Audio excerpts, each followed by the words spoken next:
In this video, I want to talk to you about core stability. What is core stability? Do we need core stability? What do people get wrong about core stability? And how can you improve yours? Thanks for joining me. My name's John, I'm the head therapist. And if you're new to our video content here at our YouTube channel, then make sure that you subscribe to our channel. And if you like this content, hit the like button because that will help more people to see it. What we're looking to do here is provide you with lots of tips, hints, guidance around improving your health, fitness and well-being. So on that note, core stability. Well, what is core stability? Let's break that down first of all into these two words. So firstly, core. Now our core, as it sounds, is our center of us, our center of our mass, if you like. So effectively we're looking at that area around the kind of stomach, spine area as being our core. Stability. Well now, so muscles can do two things. They can move or mobility function, or they can not move and keep things stable, a stability function. So muscles are either mobilizers or they're stabilizers, or some muscles do the both. So what we're talking about here is core, so that mid-range stability. So effectively the body's ability to keep that area strong but still. Now the reason I emphasise this strong but still is I think that's something that's often missed when we talk about core stability. It's something that people often perhaps get wrong. Sometimes I hear people say, I've been told I need to improve my core. And so what they do is they think about the core being the middle part, want to improve around this stomach area, so work on things like sit-ups. But if we think of sit-ups and that sheer motion of going through this is mobility. We're using those muscles in their mobilizing function. So therefore, we're almost doing the opposite to core stability. And this is the key bit that I want to get across and for you to understand, that actually what we're looking to do is not move the spine and keep it still, rather than flex the spine and do mobility. So yes, we want to be improving this area, but what we don't want to be doing is mobilizing the area. And in fact, whilst the stomach muscles have a part to play, or what we might know as the rectus abdominis, or those six-pack muscles have a part to play in our core, it's actually the deeper muscles that we really want to target. We've got some key muscles that are actually deeper than the stomach and wrap around your spine like a corset, if you will, that we term the TVA, or the transverse abdominis. And there's another muscle around the spine called the multifidus, and it's these deeper muscles that really we're looking to target if we're looking to improve our core stability.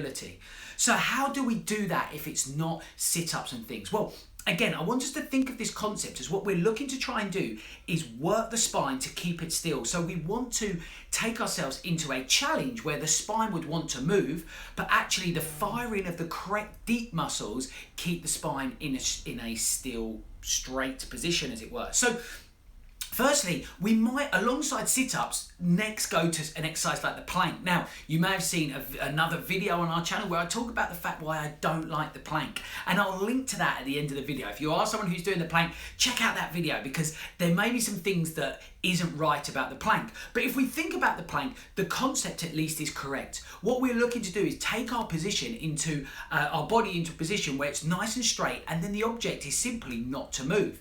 But as the muscles start to tire, what our body wants to do is drop to one side, or drop our knees, drop our bottom, lift our bottom, anything to take those muscles actually off of working. But the premise of the exercise is exactly correct, that we want to keep the spine still. But as I mentioned, check out that video about why I don't like the plank, but essentially the problem with that is it can be too difficult for people. So some of my favorite exercises, which I always describe as being much harder than they look, I want to talk through now. And the first exercise is what I call Supermans. And you can see what we look to do is go into a 4-point kneel position. Now the idea of this exercise is that back remains perfectly flat. And what we're actually looking to do is lift one arm and the opposing leg. And you can see that the key here is making sure that that spine doesn't rotate, that that back remains nice and flat. What the spine will want to do is drop to the side that's being lifted, but that will switch off those stabilizing muscles. But by keeping your back nice and still, you'll really feel those deep stomach muscles. These core muscles are often described as the muscles that if you need to go to the toilet, but you actually have to hold going to the toilet, that's the kind of depth of stomach that we're looking to work into, if you're familiar with that feeling. So by keeping that back nice and flat, you'll really be feeling those muscles fire, and that will actually be working the correct muscles to stabilize your spine. As my second exercise that I often find to be helpful, and there really are a lot of exercise, guys. Once you understand the premise of what you're looking to achieve, we can do lots with all these exercises. But another one is what I call standing rotations, and we simply stand facing forwards. Now, what we want to do at this point is note the position of the hips. They should be pointing directly forwards and they do not move. Now what we look to do is take our arms right out in front of us and then we rotate to each side. Now what would want to happen naturally is that the spine would rotate, and by doing that we're not working those stabilizing muscles. But by keeping the spine fixed and still and those hips still, what you'll feel is those deep stomach muscles working to stabilize the spine, and then what we were doing is recruiting the correct muscles. If we want to make this exercise harder, we can do a couple of things. We could add weight, so we could hold something like a dumbbell out in front of us while we perform the same exercise. Or we could give ourselves a balance challenge by, rather than doing it with 2 legs, we can simply go to 1 leg and just look to repeat the same exercise whilst keeping the hips still. And this will again be working those core stabilizing muscles.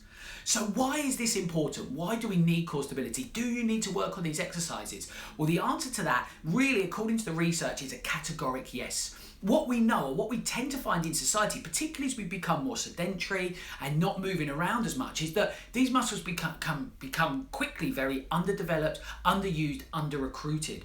And what this does is it leaves our spine more susceptible to this excessive movement, and as a result, potential for damage.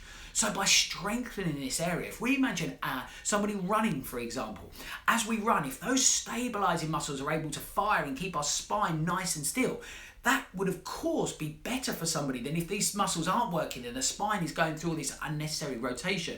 Which person do you think is more likely to succumb to some sort of spinal injury potentially? And that's why by building these core stabilizing muscles, it can really help in your injury prevention.